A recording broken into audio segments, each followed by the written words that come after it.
दिवाळीच्या खरेदीसाठी संपूर्ण जिल्हावासियांनी अमरावती शहरामध्ये खरेदीसाठी रांगा लावल्या। संपूर्ण परिसरातील वाहने एकाच वेळी शहरात दाखल झाल्याने शुक्रवारी राजकमल चौकामध्ये वाहतूक विभागाच्या पोलीस कर्मचाऱ्यांची चांगलीच तारांबळ उडाली।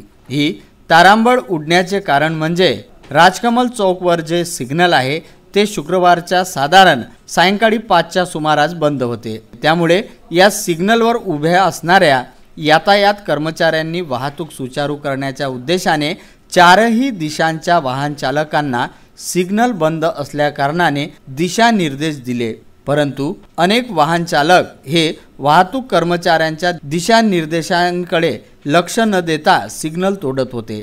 त्यामुळे येथे खूप मोठा ट्रॅफिक जाम झाला व वाहतुकीचा खोळंबा झाला।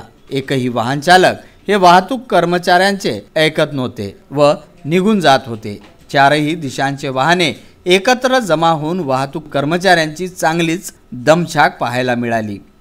या माध्यमातून त्या सर्व वाहतूक कर्मचाऱ्यांचे विदर्भ न्यूजच्या वतीने कौतुक करण्यात येते की इतकी मोठी ट्रॅफिक जाम होऊनही संपूर्ण रस्ता या सर्व तिथे उपस्थित असणाऱ्या वाहतूक कर्मचाऱ्यांनी परत सुचारू करून दिल्याबद्दल विदर्भ न्यूज त्यांचे अभिनंदन करते। Bureau report, Vidarbha news.